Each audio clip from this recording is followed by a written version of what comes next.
Bueno, vamos a ver la vocación de Abraham, ¿vale? Génesis 12 del 1 al 9.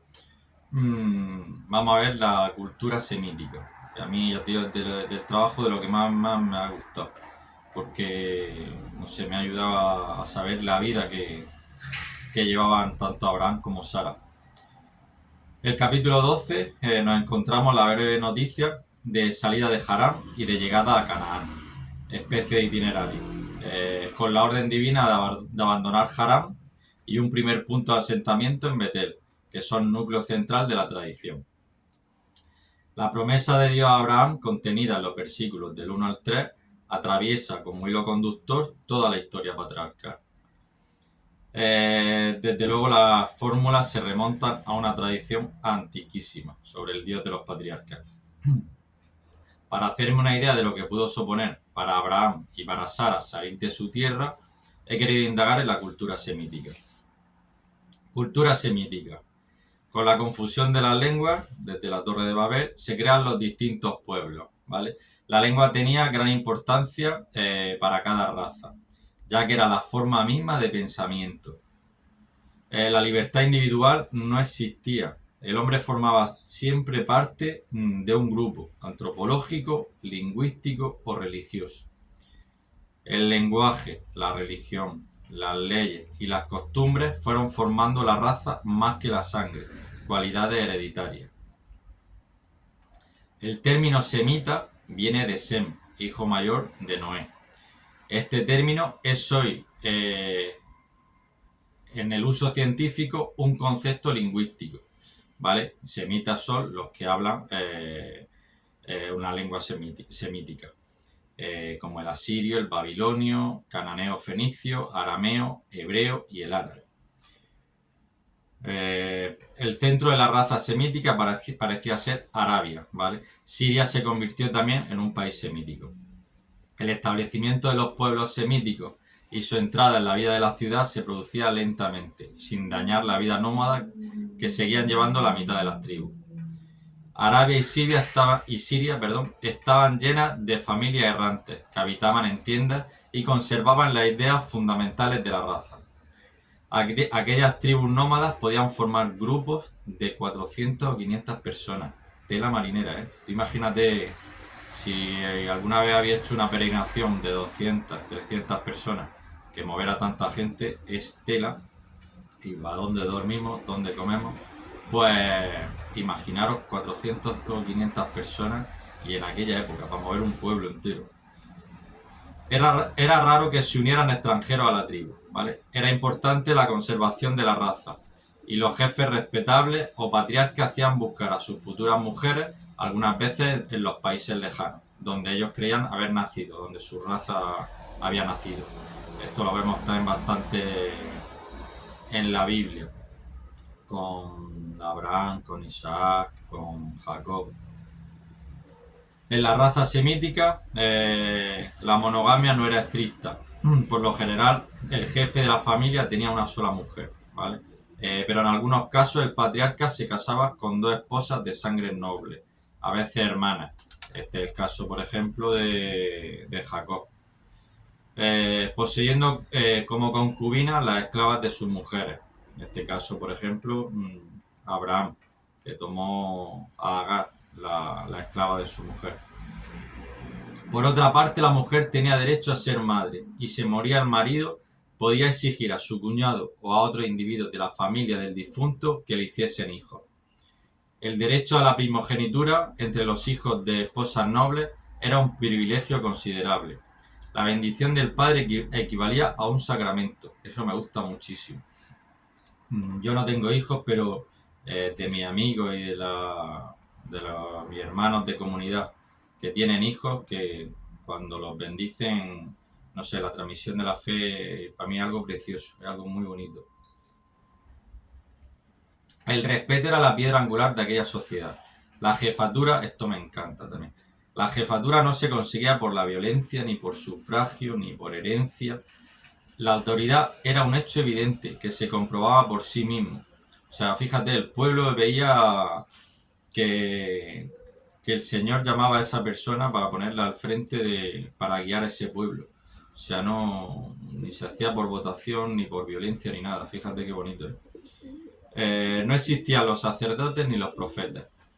En relación a la justicia, la única medida coercitiva conocida era la de sentencia a muerte o expulsión de la tribu, que venía a ser lo mismo. Había una asamblea de ancianos que eran los que administraban la justicia. No había hijos ilegítimos. La mujer culpable de prostitución era quemada o apedreada y el fruto del delito moría con ella. Aquí vemos, por ejemplo, el caso de la adúltera con Jesucristo. Me parece que aquí en esta época aún no había llegado la misericordia. Vemos la diferencia, ¿verdad? De cómo el Señor lo que hace es acoger a la pecadora. Las casas eran consideradas beneficios de Dios. Reunían los pedruscos y luego rellenaban los huecos con ramas. También se hacían tiendas de tejido de pelo de camello, sujetas con cuerdas parecidas a las tiendas árabes de hoy en día. El alimento estaba formado por carne y por productos hechos de leche, ¿vale? Si pasaban varios años en el mismo sitio, había tiempo para sembrar. Solían sembrar trigo y viña. No eran... la agricultura, no eran expertos en la agricultura, pero bueno, algo sí sembraban. Aunque las tribus nómadas solían cruzar países donde había poblaciones fijas a los que les compraban los alimentos. Los rebaños estaban formados por bueyes, ovejas y cabras. Las bestias de carga eran el camello y la cabalgadura el borrico. Esto también, hay veces que vemos películas antiguas como de la Biblia y hay muchas veces que los ponen como que van en camello o en dromedario. Y no, la cabalgadura por lo general era el borrico, ¿vale? Utilizaban los camellos para llevar el resto de cosas. En razas como la aria se daba un politeísmo desenfrenado. Desde los tiempos más remotos, el patriarca semita tuvo tendencia hacia el monoteísmo, con un culto sencillo y razonable. La religión comenzó a estar unida al buen vivir y en parte a la moralidad. Abraham fue el padre religioso de todos los pueblos. Abraham y Sara. Lo que fue Grecia la cultura intelectual, lo que fue Roma en la política, lo fueron los semitas nómadas en la religión. El pueblo semita nómada cree en sus orígenes, vivir entre lo sobrenatural. El mundo está rodeado de Elohim. Son seres activos equivalentes a los espíritus.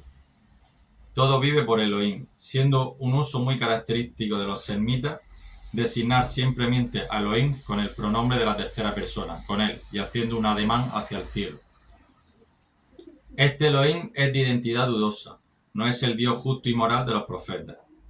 Pero en todo caso, el semita en peligro se dirigía siempre a un solo ser, ¿vale? A diferencia de la raza aria, que se dirigía al Dios que regía dicho elemento, ¿vale? Eso es una diferencia que también vemos en la Biblia, lo vemos claro en varias veces. En la cultura semítica siempre el Dios está... es el Dios de una persona, no de un lugar, ¿vale? Siempre vemos el Dios de Abraham, el Dios de Isaac, el Dios de Jacob. En cambio, para el resto de tribus, la tribu aria, por ejemplo, era el dios de un lugar. Como además solían estar establecidos en sitios, era el dios de ese lugar. Por eso también las tribus nómadas, como por ejemplo la de Abraham, cuando llegaban a un lugar nuevo, a un territorio nuevo, sí que debían adorar a ese dios, ¿vale? El dios de tribu se transformaba en un dios local que presidía una provincia con su dominio determinado y con su santuario en un lugar fijo, donde era poderosísimo hasta el punto de que quien pasaba por sus tierras, esto es lo que estaba comentando, tenía que postrarle homenaje, aunque solo fuera por temor a la represalia. La raza semítica fue la menos supersticiosa. No aceptó los sacrificios humanos a diferencia de otras. Dejó en segundo plano los amuletos y los ídolos.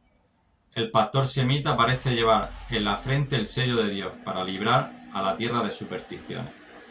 Desde los tiempos más remotos, los pueblos semíticos sepultaban a sus difuntos. Nunca los quemaban como las otras tribus.